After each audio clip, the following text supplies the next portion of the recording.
গত 2-4-6 মাসেও চোখের পানি ফেলে 5 মিনিটের জন্য আল্লাহর কাছে আহাজারি করার তৌফিক হয় নাই। এই কপাল পোড়া কখনো ভালো আলিম হবে, দাঈল আল্লাহ হবে, উম্মার ত্রাণকর্তা হবে, উম্মার উদ্ধারকারী হবে, উম্মার রাহবার হবে, এটা কখনো তাসাউরও করা যায় না, ইল্লা মা রাহিমা রাব্বি।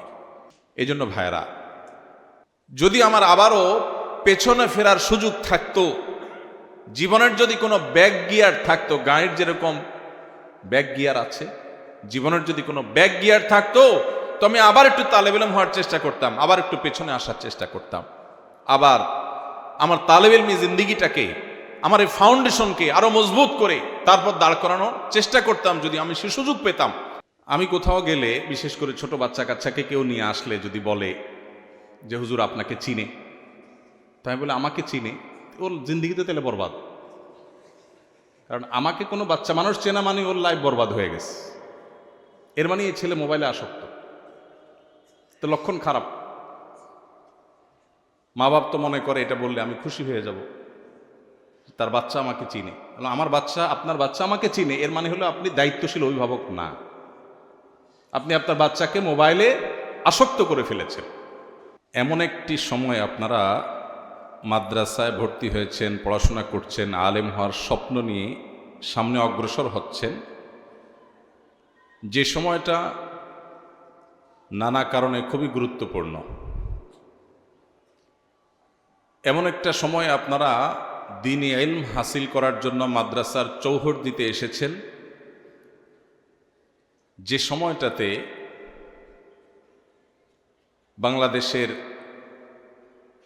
সর্বস্তরের মুসলমানদের অত্যন্ত কঠিন একটি সময় তারা পার করছেন। এদেশের সংখ্যাগরিষ্ঠ মুসলমানদেরকে নানা সময়, সে ব্রিটিশ আমল থেকে নিয়ে আজও পর্যন্ত সব সময় কোণঠাসা করে রাখার একটা প্রচেষ্টা দীর্ঘদিন থেকে অব্যাহত আছে। সেটা দিন দিন আমাদের বুকের উপরে, এদেশের মুসলমানদের বুকের উপরে জগদ্দল পাথরের মতো চেপে বসেছে। এই জন্য এদেশের মুসলমানরা সংখ্যায় বেশি হলেও সংস্কৃতিতে মুসলমানদের সংস্কৃতিকে এদেশের সংখ্যালঘুদের সংস্কৃতির মতো আচরণ করা হয়। এরকম কঠিন সময় আপনাদের হতে হবে একাধারে মুখলেস, নিষ্ঠাবান, যুগ সচেতন, সময়ের চ্যালেঞ্জ মোকাবেলার উপযোগী, কোরআন এবং হাদিসের গভীর পাণ্ডিত্য অর্জনকারী আলেমে দ্বীন। তা না হলে আগামীর বাংলাদেশের যে ইতিহাস, সেটা এতটাই ভয়াবহভাবে রচিত হতে পারে যা হয়তো আমরা কল্পনা করতে পারছি না। আমাদের পূর্বসূরি, আমাদের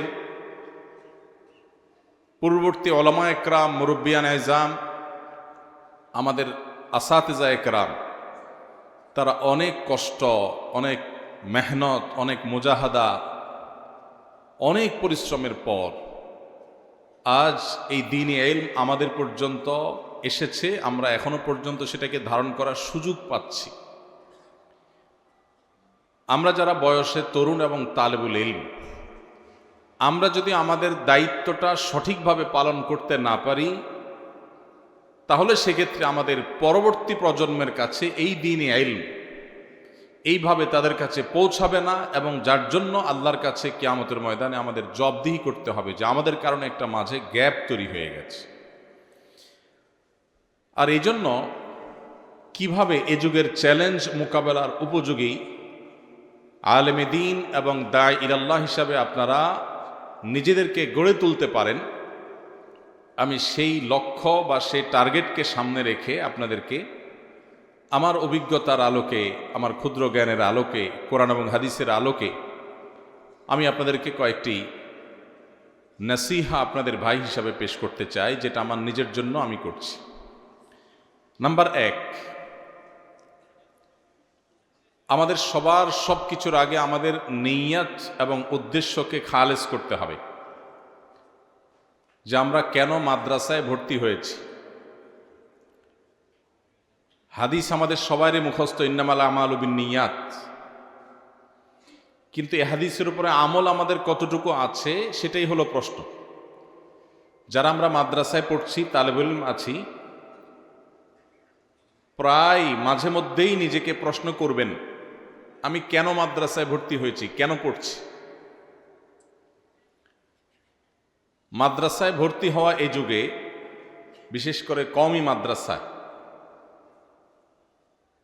এটা তো এই যুগে নিজেকে আল্লাহর রাহে কোরবানি করার মতো সামাজিক স্বীকৃতি নেই, তেমন কোনো সুযোগ সুবিধা নেই। সমাজের মধ্যে থেকেও দ্বীপের বাসিন্দার মতো একটা অবস্থা এদেশের মাদ্রাসা শিক্ষার্থীদের, ওলামা একরামের, যেটি আমি একটু আগেই বলছিলাম যে ব্রিটিশ আমল থেকে এদেশের সংখ্যাগরিষ্ঠ মুসলমানদেরকে যে কোণঠাসা করে রাখার এক চেষ্টা অব্যাহত আছে, সেটা দিন যত অতিক্রম করছে আরো প্রকট আকার ধারণ করছে।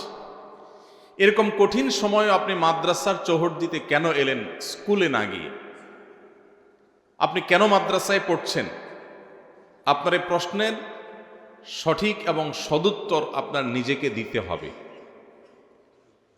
আমাদের উদ্দেশ্য এবং নিয়তগুলোকে খালিজ করতে হবে। মাদ্রাসায় পড়ার মতো এরকম ত্যাগ, এরকম কোরবানির পরও আমাদের উদ্দেশ্যের মধ্যে অনেক সময় ভেজাল থাকে। বিশেষ করে তালেবুল ইলম যারা আছেন আজকাল, মোবাইল আপনাদের বেশিরভাগকে আসক্ত করে ফেলেছে। এইরকম একটা কঠিন সময়ে একটা ব্যাধি আমাদের তালেবুল ইলমদের মধ্যে দেখা যায়, সেটা হলো মাদ্রাসায় যারা পড়েন, কওমি মাদ্রাসায় যারা পড়েন, তাদেরও একটা উল্লেখযোগ্য সংখ্যক, আমরা যখন মাদ্রাসায় পড়তাম তখন কিছু ছাত্রদের স্বপ্ন থাকতো বক্তা হওয়ার। মেশকাত দাওরা থেকেই তারা বক্তৃতার ট্রেনিং দেওয়া শুরু করতেন, কানে হাত দিয়ে ওয়াজ করা শুরু করতেন, খুতবার চর্চা করা শুরু করতেন, এখনো হয়তো আছে। নতুন করে আজকের বাস্তবতায় যেটা যুক্ত হয়েছে সেটা হলো কিভাবে ভাইরাল হুজুর হওয়া যায়।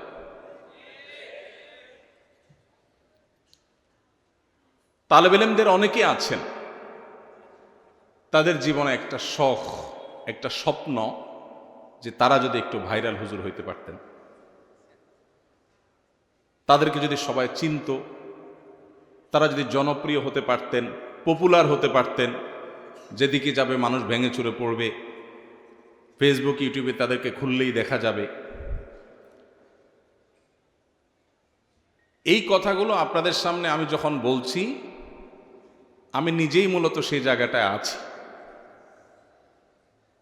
আমি নিজে থেকে সেই কথাটা আপনাদেরকে বলার উদ্দেশ্য হলো, এখানে আমার মুরব্বীরা, আমার ওস্তাজদের ওস্তাজতুল্লাহ মুরব্বীরা আছেন, তাদের উপস্থিতিতেই বলছি যে আমাদের মাদ্রাসা শিক্ষার্থীদের মধ্যে এই যে একটা শৌক, এই যে একটা আগ্রহ জেগেছে, এটাকে আমি কখনো পজিটিভলি দেখি না, আমি কখনো এটাকে ইতিবাচকভাবে দেখি না। আমার ছেলেও মাদ্রাসায় পড়ে, হেফজু শেষ করেছে, সর্বেকা পরীক্ষার্থী। আলহামদুলিল্লাহ, সচেতনভাবে, সজ্ঞানে আমার ছেলেকে, তারপরে যে ছেলেটা আছে, কয়েকটা ছেলে আছে আমার, তাদের কাউকে কখনো ক্যামেরার সামনে তারা যেন না আসে, মিডিয়ার সামনে যেন তারা না আসে, সোশ্যাল মিডিয়াতে যেন তাদের বিচরণ না হয়, এ ব্যাপারে আমি, আমার পরিবার, আমরা খুব সচেতন, খুব সতর্ক। আমার ছোট ভাই বা সন্তানের মতো বয়সী আপনারা যারা আছেন আমার সামনে, সেই মাদ্রাসার ছাত্র ভাইদেরকে বলছি, এই ব্যাধি থেকে যদি আপনি বের হয়ে আসতে না পারেন, আর যা হোক, উম্মার জন্য উপকারী কোনো কিছু আপনার দ্বারা কখনো সম্ভব হবে না। আপনার নিয়তের ভেজাল এখান থেকে শুরু হবে। যদি আপনি চিন্তা করেন আমাকে প্রসিদ্ধ হতে হবে, ভাইরা আমার, আমি প্রসিদ্ধ হয়ে গেছি, কিন্তু এর পেছনে যে কোনো মেকানিজম, কোনো সুদূর প্রসারী প্ল্যান পরিকল্পনা ছিল, ব্যাপারটা তা না। এটা প্রায় পুরোটাই আল্লাহ রাব্বুল আলামিনের ইচ্ছা, পুরোটাই আল্লাহ তাআলার ইচ্ছা। এখানে প্ল্যান প্রোগ্রাম করে কোনো পরিচিতি আমি অর্জন করিনি। আমার নিজের যে সব নিয়ত খালেস আছে তা বলছি না, আমি শুধু এটুকু বলছি যে এইটার জন্য আলাদা কোনো চেষ্টা করা এবং তালেব ইলমদের মধ্যে এই যে বিশেষ করে উপরের জামাতগুলোতে ওঠার পর থেকে আজকাল তো যে গ্রিন স্ক্রিন দিয়ে আপনার মাহফিলের ব্যানার লাগায়া বক্তা সাজার বিভিন্ন নাটক, আপনারাও জানেন না? কিভাবে জানেন?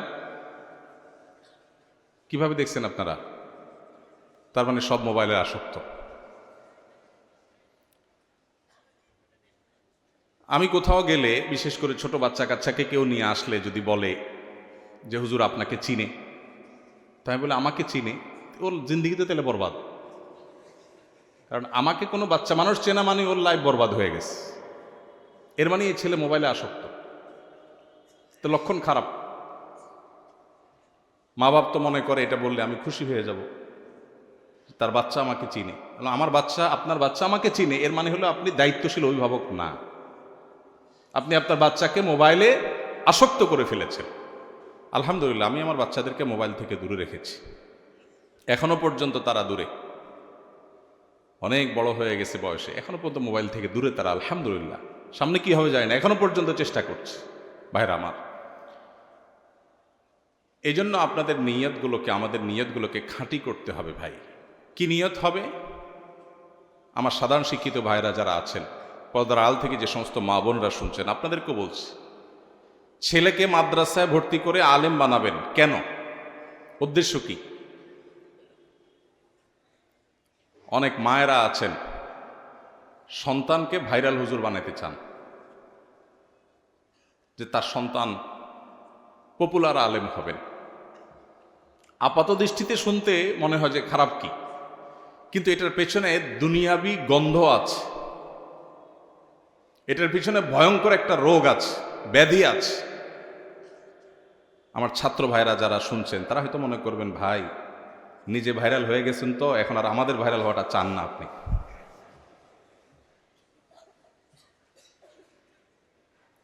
যদি কাউকে জুহুদের ওয়াজ করি, বলে ভাই আপনাদের তো অনেক হয়ে গেছে পয়সা করে, এই জন্য আমাদেরকে এখন জুহুদের ওয়াজ করেন। ভাইরা আমার, আল্লাহ রাব্বুল আলামিন আমাদেরকে দ্বীনে ইলম অর্জন করার এই নেয়ামত যাদেরকে দান করেছেন, এই নেয়ামতটা অনেক বড় নেয়ামত। শয়তান এটাকে নষ্ট করার জন্য সবচেয়ে বেশি যে অস্ত্র ব্যবহার করে সেটা হলো আমাদের নিয়তের ভিতরে ভেজাল ঢুকাই দেওয়া। এই জন্য আমাদের নিয়তগুলো খাঁটি হইতে হবে। আমি বলছিলাম যে সমস্ত মা বাবা, এখানে অনেক জেনারেল শিক্ষিত ভাইয়েরা আছেন, মুরব্বীরা আছেন, মায়েরা পর্দার আড়াল থেকে শুনছেন, তাদেরকে বলছি, সন্তানদেরকে মাদ্রাসা ভর্তি করাবেন, আপনার উদ্দেশ্য হবে যে আপনার সন্তান মাদ্রাসায় কোরআন এবং হাদিস শিখে সে খাঁটি মুসলমান হবে, মুত্তাকি হবে, আল্লাহওয়ালা হবে, পরহেজগার হবে, আল্লাহকে চিনতে পারবে, এবং সে যা শিখবে জানবে সেটা দাওয়াত মানুষকে দিবে। মাশহুর হওয়া, প্রসিদ্ধ হওয়া, পপুলার হওয়া, জনপ্রিয় হওয়া, জনপরিচিত হওয়া এটা জরুরি না। আল্লাহ সুবহানাহু ওয়া তাআলা কাউকে দিয়ে যদি মুসলিম মিল্লাতের খেদমত নিতে চান, তার মাশহুর হওয়া জরুরি না। হাজার লাখো অগণিত মাশহুর হওয়া ছাড়া দুনিয়াতে দ্বীনের খেদমত মাশহুরদের চাইতে অনেক বেশি করে গেছেন, আল্লাহর কাছে মাকবুল অনেক বেশি আছে। বিশেষ করে সোশ্যাল মিডিয়ার এই সময়টাতে আমাদের মাদ্রাসার ছাত্র ভাইদেরকে এই কথা বোঝানো বড় কঠিন।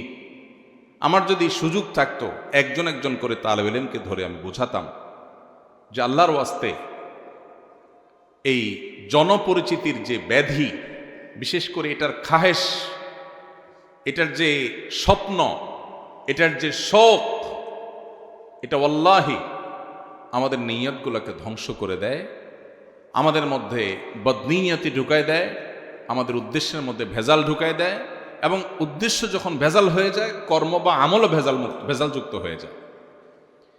এই জন্য আপনাদের প্রতি আমার প্রথম অনুরোধ, যদি আপনারা এই যুগের চ্যালেঞ্জ মোকাবেলার উপযোগী আলেম এবং দায়ী হতে চান, সর্বপ্রথম শর্ত হলো নিয়তকে খালেস হতে হবে। আমি এই ইলম দিয়ে মানুষের কাছে বাহবা পাওয়া, মানুষের সামনে যাওয়া, মানুষ আমাকে শুনবে, অনুসরণ করবে, এগুলো আমার মাকসাদ হবে না। আমার মাকসাদ হবে আমি নিজে ভালো মানুষ হব, ভালো মুসলিম হব, ভালো মুত্তাকি হব, ভালো আল্লাহওয়ালা হব, আল্লাহর সাথে তাআল্লুক হবে, কোরআন এবং হাদিসের জ্ঞান আমার অর্জন হবে, সেই জ্ঞান দ্বারা নিজেকে সাজাবো, সমাজের মানুষের উপকার নিয়ে আমি ভাববো, চিন্তা করব, অন্যদেরকে দাওয়াত দিব। এটা আমার উদ্দেশ্য। আল্লাহ সুবহানাহু ওয়া তাআলা যদি এই উদ্দেশ্য পূরণের জন্য আমাকে মাশহুর করেন, আলহামদুলিল্লাহ। আল্লাহ যদি গায়রে মাশহুর রেখে আমার খেদমত দিতে চান, তাও আলহামদুলিল্লাহ। আল্লাহ যেটা আমার জন্য কল্যাণে সেটা করেন। আমার উদ্দেশ্য কোনো মাশহুর হওয়া নয়। আল্লাহ তাআলা আমাদেরকে এরকম নিয়তগুলোকে খালিস করার তৌফিক দান করুন। ভাইরা আমার, খুব বেশি কথা বলার সুযোগ নাই, অনেক অল্প সময় আমার হাতে। আমি দ্বিতীয় পয়েন্টে চলে যাচ্ছি, সেটা হলো এ যুগে আমাদের মাদ্রাসার ছাত্র ভাইদের মধ্যে এলমি সালাহিয়াত, একাডেমিক যোগ্যতা, এটাকে খুব বেশি বলিষ্ঠ করতে, শক্ত করতে এবং শানিত করতে দেখা যায় না, খুব কম। আমাদের অনেক ছাত্র ভাইরা আছেন যারা মাশাআল্লাহ অনেক মেধাবী, তারা চেষ্টা করলেই তারা অনেক বড় কিছু হতে পারেন। ছাত্র জীবনে আমার একটা প্রিয় কিতাব ছিল তালিমুল মুতাআল্লিম। এখন এটা নেশাবে আছে কিনা জানি না, আমাদের সময় ছিল, এখনো আছে আলহামদুলিল্লাহ। তালিমুল মুতাআল্লিম এই কিতাবটা সবসময় আমার সাথে থাকতো ছাত্র জীবনে। আর এই কিতাবের উপর একটা শের আমি লিখে রেখেছিলাম আমার হাতে। শেরটা হলো, ওয়ালাম আরা ফি উয়ুবিন নাসি আইবা কানাকসিল কাদিরিন আলা তামামি। একজন মানুষ অনেক বড় মানুষ হতে পারে, অনেক যোগ্য মানুষ হতে পারে, কিন্তু তার কোতাহির কারণে, তার অলসতার কারণে, তার দুর্বলতার কারণে, তার নিজের ত্রুটির কারণে সে সেই জায়গায় যেতে পারলো না। এর চাইতে বড় অভাগা, হতভাগা, এর চাইতে বড় দোষী আর কেউ হতে পারে না। নবুয়তের রাস্তা বন্ধ হয়ে গেছে, নবী আর আসবেন না, সাহাবী হওয়ার সুযোগ আর নাই। কিন্তু যুগের ইমাম, আল্লামা, মুজাদ্দিদ, এই জায়গাগুলোকে শেষ হয়ে গেছে না, কিয়ামত পর্যন্ত এই জায়গাগুলো ফিল আপ হওয়ার সুযোগ আছে। তাহলে আমি সেই জায়গায় যাওয়ার জন্য আমার একাডেমিক যোগ্যতাটা হলো ফাউন্ডেশনের মতো, অর্থাৎ দর্শি কিতাবগুলো হল করে, শুধুমাত্র কিতাব নয়, পুরো বিষয়কে ভালোভাবে রপ্ত করে তারপর সামনে অগ্রসর হওয়া। এটা হলো সিঁড়ির মতো। আপনি একটা সিঁড়িতে ভালো করে শক্ত করে যদি দাঁড়াতে পারেন, তাহলে আরেকটা সিঁড়িতে আপনি পা রাখতে পারবেন। আর যদি প্রথম সিঁড়িতে পা রাখার পর আপনি দুর্বলভাবে দাঁড়ান, শক্তভাবে দাঁড়াইতে না পারেন, শরীরের ভারটাকে ভালো করে ওখানে আপনি প্রতিষ্ঠিত করতে না পারেন, তাহলে পরের সিঁড়িতে যেতে পারবেন না। এভাবে একটা একটা সিঁড়ি পার হয়ে মানুষ উপরে যেতে হয়। আপনি যদি এ যুগে বাংলাদেশের মুসলমান সহ গোটা বিশ্বে মুসলমানদের যে কঠিন দুরবস্থা চলছে, এই দুরবস্থায় আপনি কাণ্ডারির ভূমিকায় যদি অবতীর্ণ হতে চান, আপনি যদি এই যুগের চ্যালেঞ্জ মোকাবেলার জন্য উপযোগী দাঈ আল্লাহ হতে চান, তাহলে আপনার একাডেমিক যোগ্যতা, দর্শি কিতাবগুলো হল করার বিষয়টাতে আপনাকে সবচেয়ে বেশি মনোযোগী হইতে হবে। আমি আমার ছাত্র জীবন সম্পর্কে কথার ফাঁকে ফাঁকে দু চারটা কথা আপনাদেরকে বলবো, এই গল্পগুলো শুনানো আপনাদেরকে উৎসাহিত করবার জন্য। আমি ছাত্র জীবনে যশোর জামিয়া ইসলামিয়া যখন পড়ি, আমার মনে আছে আমি সাইকেলে করে যেতাম আর আসতাম। ওই সাইকেলে করে যাওয়ার সময়ও যে মহল্লা দিয়ে যেতাম, খুব একটা গাড়ি ঘোড়া ছিল না, সকালে ভোরে যেতাম, তখনও মাঝে মধ্যে সম্ভবত মেশকাত জামাতের সময় নুখবাতুল ফিকার, এটা আমার ছোট কিতাব ছিল, ওইটা এরকম খোলা রেখে পড়তে পড়তে যেতাম। মাঝে মধ্যে একটু দেখতাম, আবার বন্ধ করে নিতাম, আবার ওটা ফিকির করতে করতে যেতাম। ইস্তেমার ময়দানে গেছি, আমার মনে আছে নেব্রাস পুরা কিতাবের হিফজ করেছি আমি, শুরু থেকে শেষ পর্যন্ত। সূরা আকায়েদের কিসের নেব্রাস পুরাটা আমি শেষ করেছি এবং মুখস্থ করেছি, এবং সেটার উল্লেখযোগ্য অংশ ইস্তেমার ময়দানে। আমাদের এখন ছাত্র ভাইরা ওই যে ভাইরাল রোগে আগে থেকে ধরে, মনে করে যে সুরটা দরকার, চেহারাটা দরকার, সুন্দর ছবি দরকার, মেকআপ করা দরকার, ক্যামেরা বোঝা দরকার, ফেসবুক শেখা দরকার, এগুলো শুরু থেকে শুরু করে দেয়, এবং এর কারণে আমাদের ধ্বংস শুরু হয়ে যায়। এই জন্য আপনাদের প্রতি আমার অনুরোধ, দার্সি কিতাবের প্রতি আপনাদের মনোযোগের বাইরে এই মুহূর্তে আর কোনো দিকে মনোযোগ দেওয়ার দরকার নাই। পরিপূর্ণ মনোযোগ দেন, এটা হলো আপনার ফাউন্ডেশন। এটার ভিত্তি যদি মজবুত হয় তাহলে এটার উপরে অনেক বড় বিল্ডিং হতে পারে। আর এই ফাউন্ডেশন যদি দুর্বল হয়, আপনার বাহ্যিক যোগ্যতা যতই হোক না কেন, আপনি কখনো উম্মার বড় কোনো খেদমত আপনি করতে পারবেন না। এই জন্য আপনাদের প্রতি আমার দ্বিতীয় অনুরোধ হলো, আপনারা আপনাদের দার্সি কিতাবগুলোর প্রতি, ক্লাসের বইয়ের প্রতি, সাবজেক্টের প্রতি আপনাদের সবচেয়ে বেশি মনোযোগ হবে। অন্য বিষয়ের প্রতি মনোযোগ যেন এই মুহূর্তে ছাত্র জীবনে খুব বেশি না হয়। যেটুকু হবে উস্তাদদের মাথা হাতে হবে, উস্তাদদের এরশাদ এবং তাওজিহের আলোকে হবে, নিজে থেকে না। নাম্বার 3, আমলি মশক। এটাও এখন দুর্ভিক্ষ হয়ে গেছে। আমাদের ছাত্র ভাইয়েরা যদি তাদের ব্যক্তিগত আমলের ক্ষেত্রে তারা ভালো করতে না পারেন, তারা কখনো উম্মার কাণ্ডারি হতে পারবেন না। সো কল্ড আলেম হতে পারবেন, তথাকথিত আলেম হতে পারবেন, কিন্তু সে আলেম আসলে উম্মাকে, ঘুমন্ত উম্মাকে জাগানো আলেম হতে পারবে না। যদি সেটা হতে হয়, ছাত্র জীবন থেকে যে জামাতে আছেন, এখন থেকে আপনাদেরকে নবী করিম সাল্লাল্লাহু আলাইহি ওয়াসাল্লাম প্রতিটা সুন্নাহর বাস্তব উদাহরণ হতে হবে। আমি যখন হাতিয়াতে পড়েছি মাদ্রাসায়, তখন নাহবে মীর পড়ি, আমার মনে আছে। হাতিয়া রজুর রহমতুল্লাহ আলাইহির কাছে নাহবে মীর কিতাবটা সরাসরি পড়ার সৌভাগ্য আমার হয়েছে। আমার তখন মনে পড়ে, আমি অনেক ছোট ছিলাম, তখন ফয়জুল উলুম হাতিয়া মাদ্রাসার ছাত্রদের প্রায় শতভাগ ছাত্ররাই তাহাজ্জুদ গুজার ছিলেন। তাহাজ্জুদ ছাড়া কোনো ছাত্র মাদ্রাসায়, এটা তসব্বুরও করা যেত না, এবং এটার জন্য কোনো ওস্তাজ কোনো দিন ডাকতেন না। আমি দেখি নাই কোনো ওস্তাজ তাহাজ্জুদের জন্য ছাত্রদেরকে ডাকছেন। কিন্তু তাহাজ্জুদের সময় প্রথম আমি যখন নতুন গেছি, দেখলাম যে সবাই উঠে যায়, আমি একা শুয়ে থাকি। এরপর আমারও আদত হয়ে গেল, দেখলাম যে শতভাগ ছাত্ররা তাহাজ্জুদে উঠে গেছে। এবং ভোর রাতে যে রোনাজারি, যে কান্নাকাটি শোনা যেত, সেটা এখন বোধ হয় মাদ্রাসাগুলোতে সোনার হরিণ হয়ে গেছে। ভাইরা আমার, আল্লাহ রাব্বুল আলামিনের সাথে তাআল্লুক যদি তালেব ইলমি জামানা থেকে না হয়, এটা পরে খুব বেশি একটা হয় না। আর মায়ের পেট থেকে যদি কোনো সন্তান হাত পা নিয়ে না আসে, এই সন্তানের পরবর্তীতে আর হাত পা হয় না। মাদ্রাসার চৌহদ্দি থেকে যদি আমলি তরবিয়ত না হয়, তাহলে পরবর্তীতে এগুলো আর হয়ে ওঠে না খুব বেশি, ইল্লা মা রাহিমা রব্বি। এই জন্য আপনাদের প্রতি আমার তৃতীয় অনুরোধ হলো, আমলি জিন্দেগি গড়বেন। এখানে যারা তালেব ইলমরা আছেন, আমি একটা সার্ভে করতে চাই, যদি আপনারা মন খারাপ না করেন, আসাতেজা একরাম যদি মনে কষ্ট না নেন। সেটা হলো, আজকে কি বার? শনিবার। এই যে বৃহস্পতিবার গেল মাত্র 2 দিন আগে, এই বৃহস্পতিবারে রোজা রাখা সুন্নত। এই রোজাগুলো কারা কারা রাখছেন ভাইরা? হাত তোলেন একটু। গত বৃহস্পতিবারে যারা যারা রোজা রাখছেন, আপনি কি মাদ্রাসায় পড়েন? হ্যাঁ, এই জন্যই আপনি রাখছেন। বলেন, মাদ্রাসা ভাইরা হাত তোলেন। বৃহস্পতিবারে, গত বৃহস্পতিবারে সুন্নত রোজা রাখছেন, মাস্তুন রোজা রাখছেন? আছে? কই?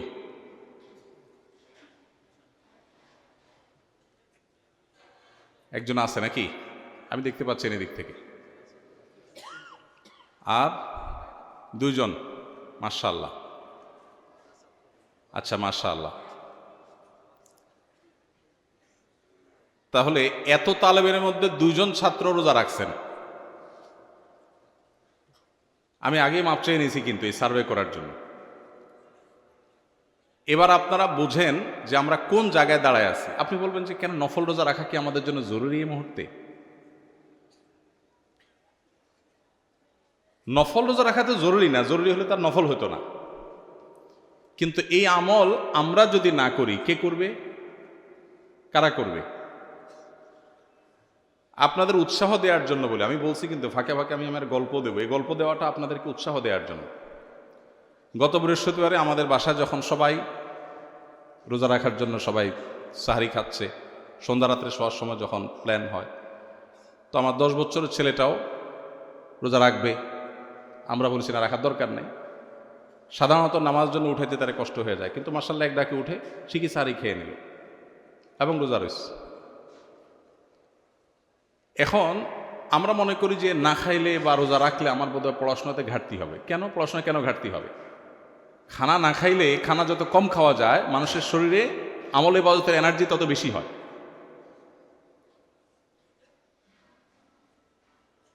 আমি এরকম যদি আরো অনেকগুলো আমল নিয়ে সার্ভে করি, আমার হাতে সময় নাই, তাহলে আমাদের প্রকৃত চিত্রটা ফুটে উঠবে।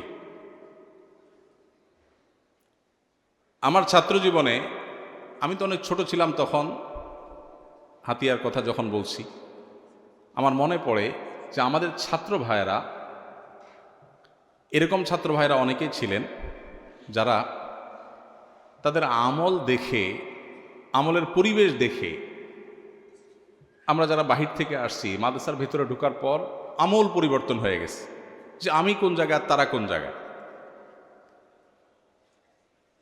ভাইরা আমার, আমাদের অনেক ছাত্র ভাইরা আছেন যারা আমাদের ব্যক্তিগত যে নফল আমল, এমনকি গুনাহ থেকে বেঁচে থাকার যে আবশ্যকীয়তা আছে, এটা আমার অনেক ছাত্র ভাইরা বুঝি না। একটা সার্ভে করলে আপনারা এখানে কেউ হয়তো আমাকে সাড়া দিবেন না, সেটা হলো মাদ্রাসায়, এই মাদ্রাসায় কি মোবাইল রাখার অনুমতি আছে? নাই, নিষিদ্ধ। এরপরেও তলে তলে রাখেন, এরকম যারা আছেন তারা কি হাত তোলার হিম্মত আছে এখানে? নাই। অতএব এই অসাধ্য সাধন করার দরকারও নেই আমার, থাক, এটা নিয়ে আমরা আলোচনায় না যাই। কিন্তু আপনি একটু বলেন তো, মাদ্রাসার নিজামে যখন কোনো কিছু নিষিদ্ধ হয়, সে নিষিদ্ধটা মানাটা আমাদের জন্য জরুরি নাকি জরুরি না? শরআন জরুরি কি জরুরি না? এই যে নিষিদ্ধটা আমরা অমান্য করি, আর যদি কারোর কাছে থাকেও, নিশ্চয়ই তিনি কোনো ধানাই পানাই করে, কোনো ছল ছাতুরি করে সেটাকে লুকাবার চেষ্টা করে। এটা কি মুসলমান সুলভ কাজ? আমার কথা কি বুঝতে পারছেন? আপনারা কষ্ট পাচ্ছেন বেশি? আপনারা মনে করছেন যে আমি শুধু পাম্পট্টিমূলক কথা বলেই চলে যাব, অপারেশন করবো, এটা চিন্তা করেননি। ভাইরা আমার, একজন তালিবুল ইলম কি মিথ্যা কথা বলতে পারে? পারে না। মাদ্রাসার জিন্দিগি থেকে যদি আমাদের মধ্যে তাকওয়ার চর্চা না হয়, আমি আগেই বলছি, বাকি জিন্দিগিতে তাকওয়ার চর্চা এটা খুব কঠিন। এই জন্য আপনাদের এখন থেকে প্রতিজ্ঞা করতে হবে, কোরআনে যা পড়ছেন, হাদিস থেকে যা পাচ্ছেন, ওস্তাজদের থেকে যা শিখছেন, এটার আমল এখন থেকে শুরু হইতে হবে, আজকে থেকে শুরু হইতে হবে, শতভাগ শুরু হইতে হবে। কোনো প্রকার কোতাহি করা যাবে না। কোন ছাত্র ভাই কি করছে, কেউ করছে না, সেটা আপনার দেখার দরকার না, আপনি একা করবেন। মনে রাখবেন, যুগ পরিবর্তনের জন্য হাজার হাজার মানুষের প্রয়োজন হয় না, অল্প সংখ্যক মানুষের প্রয়োজন হয়। আপনি ফরিদুকা ফিহাদ আল আসর ফিহাদিল মাদ্রাসা হন, যে আপনি একা, অনন্য, অন্য কেউ হয়তো করে না। এখানে জুতা রাখার কি তরতিব আছে জানি না আমি, বা মসজিদে যাওয়ার সময় জুতা, বাইরে কিছু জুতা তো থাকে, তো বাইর হয়ে এসে যেটা রেডি পান ওইটা পায়ে নিয়ে দৌড় দেওয়ার রোগ আছে না অনেক তালেব ইলমের মধ্যে? একজন বলছে বহুত বহুত, তার মানে অনেক রোগ আছে। আচ্ছা, এটা কি শরআন জায়েজ কাজ না নাজায়েজ কাজ? কারোর জিনিস তার অনুমতি নেওয়া ছাড়া জায়েজ আছে? কিন্তু এটা যখন আমরা করছি, আমাদের মধ্যে এই ভাবনাই নাই, আমাদের মধ্যে এই অনুভূতিই নাই, এই আহসাসই নাই যে আমি একটা গুনাহের কাজ করছি।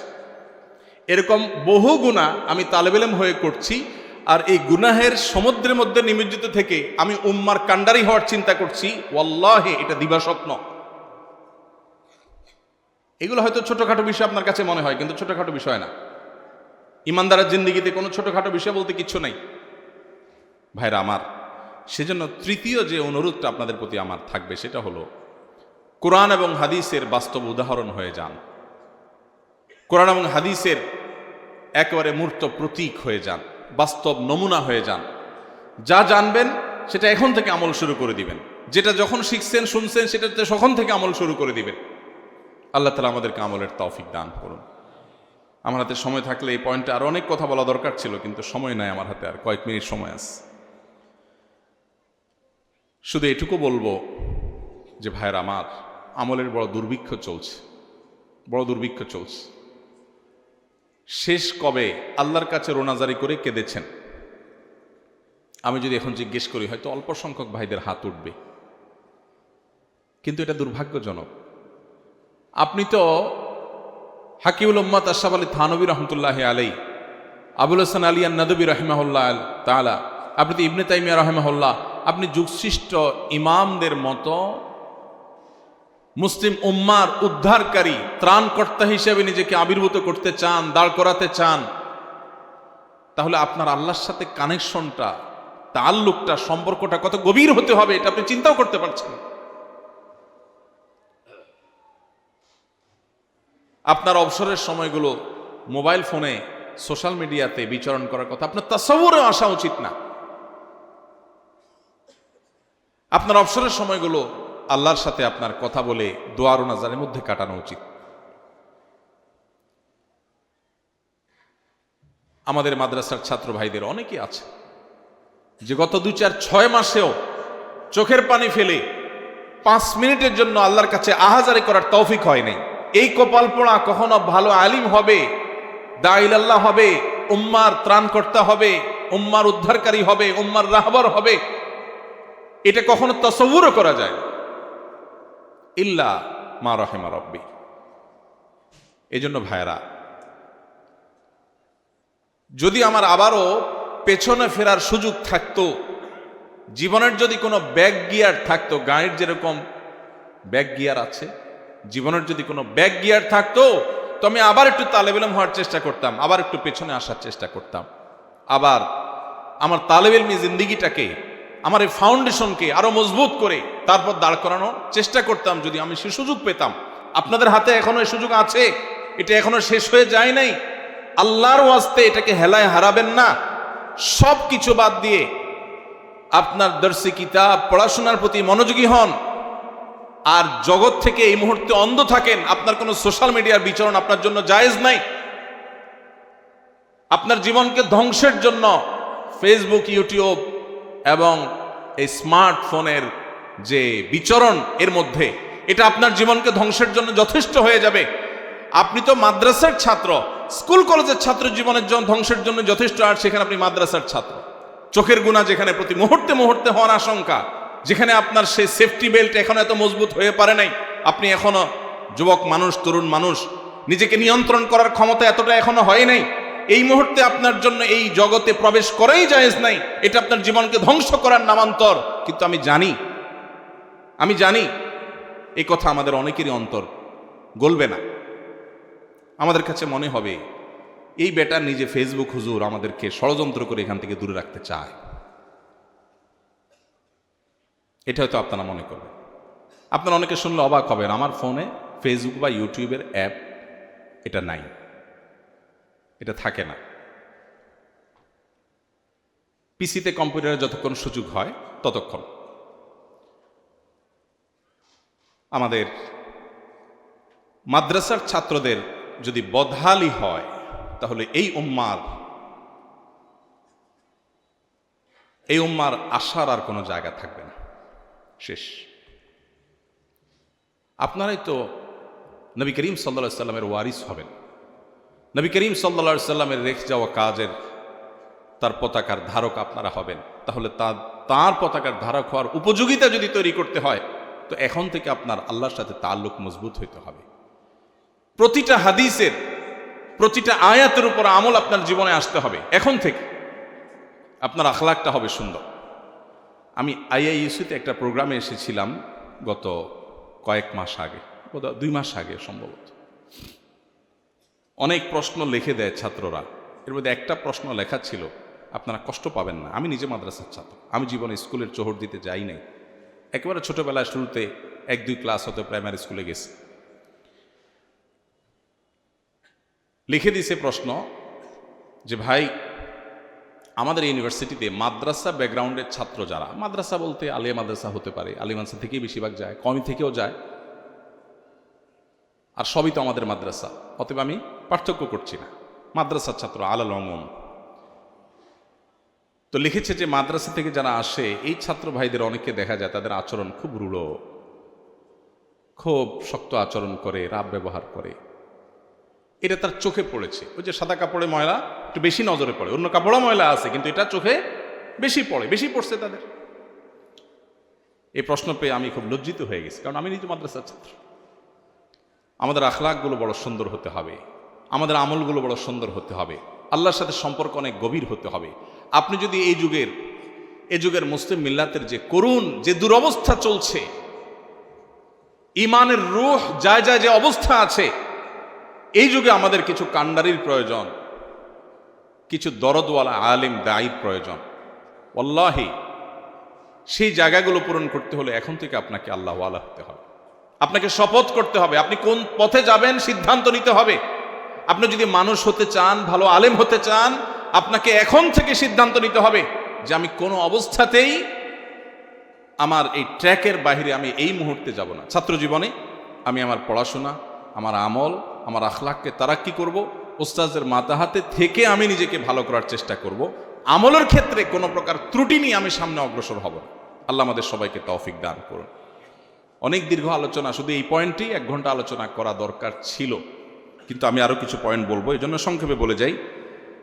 একটা পর্যায়ে যখন আপনাদের পড়াশোনা শেষ হবে ইনশাআল্লাহ, উস্তাদের মাতাহাতে থেকে জাগতিক কিছু জ্ঞান আপনাদের অর্জন করতে হবে, বেসিক জ্ঞান অর্জন করতে হবে। এই বেসিক জাগতিক জ্ঞানগুলো যদি অর্জিত না হয়, তাহলে যুগের চ্যালেঞ্জ মোকাবেলার উপযোগী দায়ী আপনি হতে পারবেন না। এই শূন্যতাটা পূরণের জন্য আপনার একাডেমিক পড়াশোনার শেষে অথবা উস্তাদদের মাতাহাতে থেকে ফাঁকে যখন যেভাবে সুবিধা হয়, তখন আপনাকে সেগুলো অর্জন করতে হবে। ইংরেজি হলো আজকের পৃথিবীকে জানার জানালা। অতএব একটা পর্যায়ে গিয়ে, আগে থেকে না, ওই যে একাডেমিক পড়াশোনা ধ্বংস করে না, একটা পর্যায়ে গিয়ে আপনাকে ইংরেজি শিখতে হবে। যতটুকু শিখলে আপনি জগৎকে জানতে পারেন, আর জগৎকে যদি আপনি না জানেন, তাহলে জগতের চ্যালেঞ্জ মোকাবেলার উপযোগী দায়ী হওয়ার কথা চিন্তাই করা যায়। এর পাশাপাশি অত্যন্ত গুরুত্বপূর্ণ বিষয় হলো সোহবত এবং তরবিয়ত, যেটা হারিয়ে গেছে। ভালো মানুষের সংস্রব এবং সান্নিধ্য, নেককার মানুষদের সোহবত। শয়তান আমাদেরকে নিরাশ করে দেয়। কার সোহবতে যাব? মানুষ আছে কেউ? মনে হয় যে সব নাখান্দা নালায়েক, এরকম একটা ভাব আমাদের মধ্যে আসে। এটা শয়তানের অনেক বড় একটা শয়তানি। যা আছে এর মধ্যে আমার কাছে যাকে মুত্তাকি, বেশি পরহেজগার মনে হবে, আমি তার সোহবত নিব, আমি তার সান্নিধ্য অর্জন করব, আমি তার সান্নিধ্যের সৌরভের মধ্যে থাকার চেষ্টা করব। এবং এর পাশাপাশি 3টা জিনিস ছাড়া আমাদের জন্য, মাদ্রাসার ছাত্র তোলাবা উলামাদের জন্য খুব বেশি জরুরি। এর একটা হলো অলসতা ছাড়া, আরেকটা হলো আরাম প্রিয়তা ছাড়া, আরেকটা হলো সম্পদের মোহ, এটা থেকে মুক্ত থাকা খুব বেশি জরুরি। অনেকে আছি আমরা খুব অলস, আমরা পরিশ্রমী না, পরিশ্রম করতে চাই না। নবী করিম সাল্লাল্লাহু আলাইহি ওয়াসাল্লাম আল্লাহর কাছে পানা চাইতেন, আল্লাহুম্মা ইন্নী আউযু বিকা মিনাল আজজি ওয়াল কাসাল। আল্লাহ আপনার কাছে অলসতা থেকে পানা চাই। একজন মুসলমান কখনো অলস হতে পারে না, তার জিন্দেগিতে অলসতা কখনো পেতে পারে না। কিন্তু আমরা অনেক ছাত্র ভাইরা আছি, অনেক ওলামারা আছি, আমাদের হাবভাব, আমাদের বডি ল্যাঙ্গুয়েজ, আমাদের উঠা বসা, আমাদের গতি প্রকৃতি, এগুলোর দিকে তাকালে বোঝা যায় যে অলসতা আমাদের মধ্যে ঝেঁকে বসেছে। আমাদের উদ্দেশ্যহীন ঘুম, উদ্দেশ্যহীন সোশ্যাল মিডিয়ার বিচরণ, ঘন্টায় ঘন্টা সময়ের অপচয়, আড্ডা, গল্প, জিন্দেগিকে বরবাদ করা, এগুলো আমাদের মধ্যে আজ ব্যাপক আকার ধারণ করেছে। প্রিয় ভাইরা আমার, আপনারা যদি যুগের ইমাম হতে চান, আপনারা যদি যুগের এই চ্যালেঞ্জ মোকাবেলার জন্য নিজেদেরকে উপযোগী করতে চান, তাহলে সেক্ষেত্রে 3টা জিনিস শুধু এখন নয়, সারা জীবনের জন্য ত্যাগ করার নিয়ত করতে হবে। অনেকে আছেন একটু নতুন ফারেগ হয়েছে, আমাদের অনেক ছাত্র আছে যে হয়তো আমার কাছে বিভিন্ন কিতাব পড়ছে, আমি দেখি সে 2-3জন খাদেম নিয়ে চলে। আমি গতকালকেও যশোর সফর, একা একা চলে আসছি। তো অন্য সাথী ভাইরা যারা আছেন তারা দেখে বলে যে সাথে কেউ না। আমি না, সাথে তো কেউ নাই। সাথে কেন লাগবে? আমি কি বুড়া মানুষ নাকি? বলে না ব্যাগ ধরার জন্য। ব্যাগ কয় কেজি ওজন? 50 কেজি ওজন না তো, আর 50 কেজি ওজন তো টানা যায় আজকাল। আমরা অনেক আরামপ্রিয় হয়ে গেছি, এ বিষয়ে অনেক কথা বলা দরকার। শুধু এটুকু বলি যে খাদেম সর্বস্ব জীবন গড়বেন না। ছাত্ররা ওস্তাজদের খেদমত করবে, ছেলেরা বাবার খেদমত করবে, ছোটরা বড়দের খেদমত করবে, এটা তাদের ফরিজা। কিন্তু আপনার ভিতরে চাহাত থাকবে না। অনেক ছাত্র ভাইরা আছেন মেশকাত দাওরা থেকেই মোসে তাও দেওয়া শুরু করেন যে আর 1 বছর পরে আমার সামনে একজন, পিছনে একজন, ডাইনে একজন, বামে একজন, খাদেম আর খাদেম আমি বেষ্টিতে থাকব। ভাইরা আমার, অলসতা এবং আরাম প্রিয়তা আর দুনিয়ার মোহ, এগুলো আমাদের ওলামাদের জন্য এখন মহামারী আকার ধারণ করেছে। দুনিয়ার মোহর কথাটা এই জন্য বললাম যে অনেকে আছেন তাদের জীবনে বড় ফিকির, ওই যে বললাম বক্তা হইতে হবে, মেশকাত দাওরায় গেলে বক্তা হইলে লাভ বেশি, পয়সা বেশি, বক্তাদের ইনকাম বেশি। আমি ঢাকায় যখন দারুল ইরশাদ মাদ্রাসায় পড়াই শুরুর দিকে, আমার তখন মাদ্রাসা থেকে আমি বেতন পাইতাম শুরুর দিকে 2800 টাকা, পরে 3000 টাকা। এই অবস্থা আমি বিবাহ শাদী করেছি।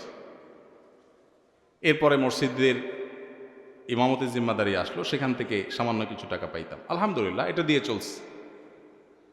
বহুদিন এমন হয়েছে যে একটা ডিম 2 ভাগ করে বা 3 ভাগ করে সবাই মিলে খেয়েছি। আমার আহলিয়াসহ আমরা এখনো আলাপ করি, একদিনের জন্য আমাদের নিজেদেরকে অভাবী মনে হয় না। আলহামদুলিল্লাহ, অভাবটা এটা মনের ব্যাপার। নবী করিম সাল্লাল্লাহু আলাইহি ওয়াসাল্লাম বলেছেন, লাইসাল গিনা বিকাসরাতিল আরদ ওয়ালাকিন্নাল গিনা গিনান নফস। অনেক সম্পদ হলে মানুষ ধনী হয় না, ধনী হওয়াটা মনের ব্যাপার। আমার যা আছে এটাতে আমি হ্যাপি, আলহামদুলিল্লাহ। আমি কারোর সাথে কম্পেয়ার করি না, আমি অন্যের চাইতে নিজেকে ছোট মনে করি না, তুচ্ছ মনে করি না, এবং সেটার সাথে কম্পেয়ারই করতে চাই না আমি। এটা হলো সচ্ছলতা। আর লাখ লাখ কোটি কোটি টাকা থাকার পরও আমার চেয়ে আরো বড় জিনিস তার দিকে তাকায় নিজেকে অভাবী মনে হয়, এটা হলো ফকিরগিরি, অভাবী। তো যারা নবীদের ওয়ারিস হবেন, যারা দাঈর আল্লাহ হবেন, তাদের মধ্যে এই মাল কামানোর চিন্তা, সম্পদশালী হওয়ার বাসনা থাকবে না। আল্লাহ সুবহানাহু ওয়া তাআলা দিয়ে দিয়েছেন, হয়ে গেছে, ভিন্ন বিষয়। কিন্তু নিজে থেকে এটার জন্য আগ্রহ এবং পাগল পরা থাকা, লালায়িত থাকা, এটা কোনো ওয়ারাসাতুল আম্বিয়ার শান হতে পারে না। এটা আপনাদের জিন্দেগিতে প্রোফাইল থেকে এখন থেকে এটাকে মুছে নেন, যেটা আমার জীবনের টার্গেট না। আল্লাহ সুবহানাহু ওয়া তাআলা রাজ্জাক, অতএব তিনি আমাকে পালবেন, কখনো কষ্টে কখনো সুখে দিন যাবে, এটা বিষয় না। আমি আমার মিশন নিয়ে সামনে আগাবো, দেখবেন আল্লাহ তাআলা অনেক খেদমত দিবেন।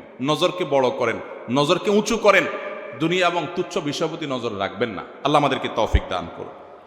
সেই সাথে আল্লাহ যখন ফারেগ হওয়ার তৌফিক দিবেন, এমনকি তালেব ইলমি জামানাতেও যাদের সুযোগ আছে, সবার জন্য বলছি না, কিছু কাজ বিনা পয়সায় করার চেষ্টা করবেন। আল্লাহ যখন ফারাগাতের পরে তৌফিক দিবেন, দাওরা হাদিস শেষ করে, তাখাসসুস শেষ করে যখন আমলে যাবেন, খেদমতের ময়দানে যাবেন, 2-1টা কাজ হলেও রাখবেন এমন যে এটার কোনো পয়সা নিবেন না। হাল্লাকা সিররুন ইনদাল্লাহ, এর মধ্যে থাকবে যেটা আমি আল্লাহর জন্য শুধু করছি। টাকা নিয়ে করলেই যে আবার গায়রুল্লাহর জন্য হয়ে যাচ্ছে, আমি তা বলছি না। আমি বলছি যে কিছু কিছু সিক্রেট, কিছু কিছু সির আপনার নিজের মধ্যে রাখেন, এবং কিছু কিছু কাজ করেন যেগুলো আপনি মানুষের কাছে প্রকাশ্য করবেন না। বিশেষ করে এই যুগের তালেব ইলমদের, এই যুগের নতুন মুতাখাররিজ যারা আমরা, তাদের জন্য এই জিনিসটা আমার কাছে খুব গুরুত্বপূর্ণ মনে হয়। আমি ব্যাখ্যায় গেলাম না, সময় আমার হাতে একেবারেই নাই। এবং সেই সাথে কর্মজীবনে যখন যাবেন, আমি আমার ক্ষুদ্র অভিজ্ঞতার আলোকে বলছি, তখন দুনিয়াবি বিষয় মশওয়ারা করার জন্য আল্লাহর ভয় আছে, মুত্তাকি পরহেজগার, দুনিয়ার ব্যাপারে খুব ভালো বোঝেন এরকম হুঁশিয়ার মানুষদের পরামর্শ, তাদের আইডিয়াস, তাদের উপদেশ, অ্যাডভাইস, এগুলোকে গ্রহণ করবেন। অনেক সময় আমাদের মাদ্রাসার ছাত্রদের, নবীন আলেমদের অনেকের মধ্যে এই রোগ দেখা যায় যে নিজেকে সর্বেসর্বা মনে করেন। এখনো পর্যন্ত আলহামদুলিল্লাহ প্রতিটি পা ফেলার আগে আমি চেষ্টা করি, আমরা চেষ্টা করি, আমরা যাদের সাথে মশওয়ারা করাকে মুনাসিব মনে করি তাদের সাথে মশওয়ারা করে তারপরে পা ফেলা। প্রতিটা পদক্ষেপ, ছোট বড় সিদ্ধান্ত যতটুকু সম্ভব হয় আমরা চেষ্টা করি মশওয়ারার বাইরে যেন পা না ফেলি। আমাদের তরুণদের মধ্যে, মাদ্রাসার ছাত্রদের মধ্যে, এমনকি মাদ্রাসার ছাত্রের বাইরেও জানা শিক্ষিত ভাইদের মধ্যে আজকাল পরামর্শ না করার একটা প্রবণতা আসছে। নিজের রায়, নিজের ফিকির, নিজের বুঝ, এটাকেই সর্বসম্রা আমরা মনে করছি। মাদ্রাসার ছাত্রদের জন্য এটা আরও বেশি জরুরি। এজন্য যখন কর্মজীবনে প্রবেশ করবেন, বিশেষ করে নবীন ফারেগ আলেম যারা হবেন ইনশাআল্লাহ, তখন দুনিয়াবি বিষয়গুলো দুনিয়া খুব ভালো বোঝেন এরকম পণ্ডিত, আবার একই সাথে উনি মুত্তাকি পরহেজগার এরকম মানুষদের মশওরা করে চলবেন। দেখবেন ইনশাআল্লাহ আপনার জীবনে ভুল ভাল কম হবে, আল্লাহ তাআলা হেফাজতে রাখবেন। আল্লাহ মশওরাতে বরকত রেখেছেন। ইস্তেশারা, ইস্তেখারা, এই দুইটা জিনিস কন্টিনিউয়াসলি করে যেতে হবে। এবং সর্বশেষ দুটি পয়েন্ট বলতে চাই। তার একটি হলো,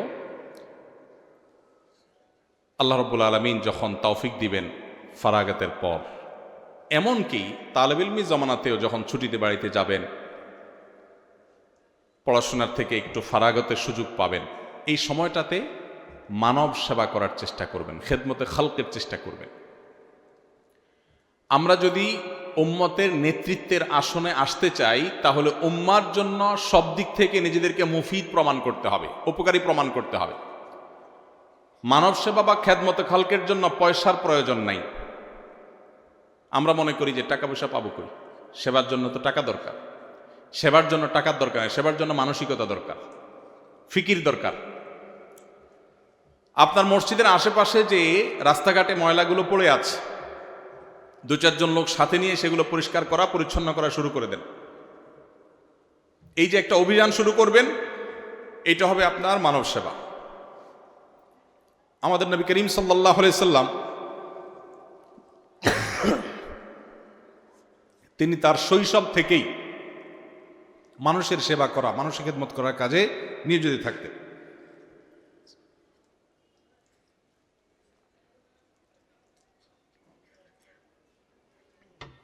আমরা অনেকেই আছি যে আমরা মনে করি সেবামূলক কাজ করা মানে তো অনেক পয়সা কড়ির ব্যাপার। ওলামা একরাম যদি মানব সেবায় মনোযোগী না হন, কারা মনোযোগী হবে? আপনি যদি আপনার সাধ্য অনুযায়ী গরিব অভাবী মানুষের পাশে দাঁড়ান, যখন কোনো মসজিদে আল্লাহ তাআলা জিম্মাদারি দিবেন, ওই মসজিদে শুধুমাত্র ধনীদের তালিকা থাকবে না, গরিবদের তালিকা যেন থাকে। ধনীরা কে কয় বস্তা সিমেন্ট দিবে, কে কত টাকা দিবে মসজিদের জন্য, শুধু সেই তালিকা যেন না থাকে, গরিবদের জন্য তালিকা থাকে। এবং গরিবদের অভাব মোচনের জন্য আপনার নানাবিধ উদ্যোগ থাকা দরকার, নানাবিধ কাজ থাকা দরকার। এই পয়েন্টে আমি আবারও যদি কখনো সুযোগ পাই ইনশাল্লাহ কথা বলবো, আজকে আর কথা বাড়াচ্ছি না। শুধু এটুকু বললাম যে আমাদেরকে উম্মতের সেবামূলক কাজের নেতৃত্ব আমাদের হাতে নিতে হবে। আজকে আসুন্নাহ ফাউন্ডেশন দেখেন আপনারা বা শুনেন, আল্লাহ রাব্বুল আলামিন আমাকে যখন বুঝজ্ঞান দিয়েছেন, তখন থেকে আমি চেষ্টা করতাম কিভাবে মানুষের উপকার করা যায়, কিভাবে একটা ভালো কাজ করা যায়, কিভাবে একটা খেদমত খালক করা যায়। এর আগে আমি বিভিন্ন জায়গায় বলেছি, 2006 বা 2007 সময় যখন সিডর হয়েছিল, সিডরে খুলনার একটা বিশাল অংশ জুড়ে যখন অনেক ক্ষয়ক্ষতি হয়েছে মানুষের ঘর বাড়ি ইত্যাদি, তখন আমি মণিপুরে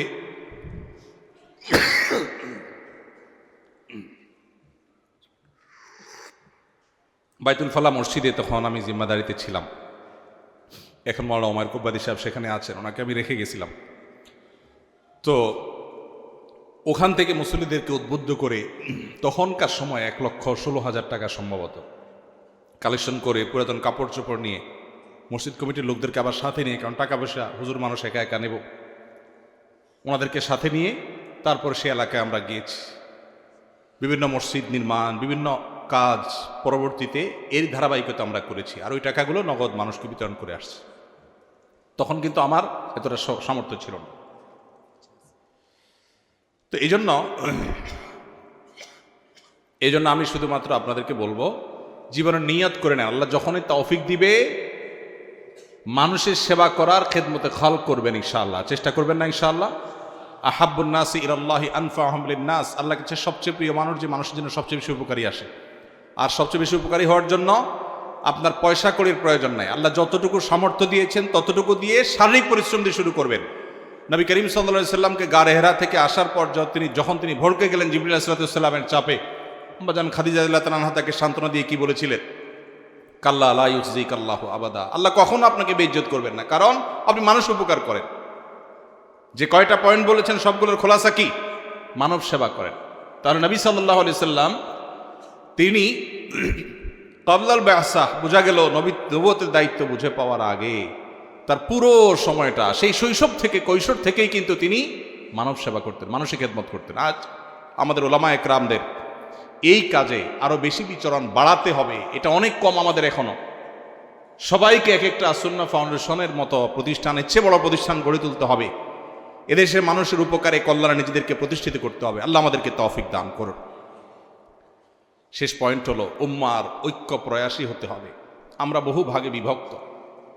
এদেশের গুটি কতক নাস্তিক, সামান্য কিছু ইসলাম এবং মুসলমান বিদ্বেষীরা আমাদেরকে ক্রীড়ানকের মতো আমাদেরকে নিয়ে খেলা করে। তারা আমাদের সব কিছুকে নিয়ন্ত্রণ করে। আমার শিক্ষার্থীরা স্কুলে কি পড়বে তারা ঠিক করে দেয়, কোন আইনে আমার দেশ চলবে তারা ঠিক করে দেয়। বিদেশিদের এক একটা এজেন্ডা, লক্ষ লক্ষ কোটি কোটি টাকা তাদের কাছ থেকে পেয়ে সেটা এদেশে পুশ করার চেষ্টা করে। এদেশের মুসলমানরা সংখ্যায় গরিষ্ঠ হলেও সংস্কৃতিতে আমরা সংখ্যা লঘু হয়ে আছি। এর যদি 5টা প্রধান কারণ আপনি বের করেন, এর অন্যতম বড় কারণ হলো আমাদের অনৈক্য, আমাদের বিভক্তি, অপ্রয়োজনীয় বিভক্তি।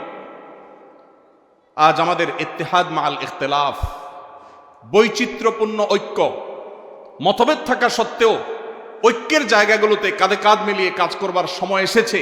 আর না হলে আমরা যে গভীর অতলতলে হারিয়ে যাচ্ছি, এখান থেকে উঠার আর কোনো সুযোগ হয়তো থাকবে না। এই জন্য আপনাদের প্রতি আমার অনুরোধ, আল্লাহ তাআলা আপনাদেরকে যখন তৌফিক দিবেন, বাদাল ফারাগা, আপনারা ইনশাআল্লাহ পড়াশোনা শেষ করার পর উম্মার ঐক্য প্রয়াসী থাকবেন। আমি আপনার আদর্শে, আমি আপনার চিন্তা চেতনায় আপনাকে এক চুলো ছাড় দিতে বলি নেই। আপনার আদর্শ, আপনার চিন্তা চেতনা, আপনার মাসলাক মানহাজ আপন জায়গায় ঠিক রেখেও ভিন্ন মতের মানুষের সাথে, মুসলমানের সাথে একটু হাসতে শিখেন, একটু বসতে শিখেন, একটু মুআনাকা করতে শিখেন, একটু মুসাফাহা করতে শিখেন। আজ কট্টর সেকুলারদেরকে আমরা অনবোর্ড করতে, তাদের সাথে কাঁধে কাঁধ মিলাতে হিকমতের নামে, কৌশলের নামে আমাদের কোনো দ্বিধা হয় না। আমার আহলে কিবলা মুসলিম ভাইয়ের সাথে আমার মিশতে আমার দ্বিধা হয়। এই দ্বিধাটা দূর করতে হবে। বেশিরভাগ ক্ষেত্রে আমি আবারও বলছি, আমার চিন্তা চেতনা আদর্শে কোনো ছাড় দিয়ে নয়, সেটা আপন জায়গা ঠিক রেখেও উম্মার ঐক্য প্রয়াসী হওয়া যায়। আল্লাহ আমাদেরকে সেই কাজটা সঠিকভাবে করার তৌফিক দান করুন। আমি মুরব্বীদের সামনে একটু বেশি কথা বলে ফেলেছি, জোরে কথা বলে ফেলেছি। ভুল কিছু বলে থাকলে হুজুররা ইনশাআল্লাহ ইসলাহ করবেন। আমার যেহেতু সময় একেবারে কম, ফ্লাইট ধরতে হবে, সেজন্য আমি আপনাদের কাছ থেকে বিদায় নিচ্ছি। যদি আমি কোনো বেয়াদবিমূলক কথা বলে থাকি আপনারা মাফ করবেন। দারুল মাআরিফ বাংলাদেশের সবচেয়ে স্বনামধন্য, স্বনাম উজ্জ্বল প্রতিষ্ঠানগুলোর মধ্য থেকে একটি প্রতিষ্ঠান। এই প্রতিষ্ঠানের বার্ষিক মাহফিলে কথা বলতে পারা আমার মতো নাখান্দার জন্য অনেক বড় সৌভাগ্যের বিষয়, সম্মানের বিষয়। কর্তৃপক্ষ আমাকে সুযোগ করে দেওয়ার জন্য তাদের জন্য আমি শুকরিয়া আদায় করছি। জাযাকুমুল্লাহ খাইর। আল্লাহ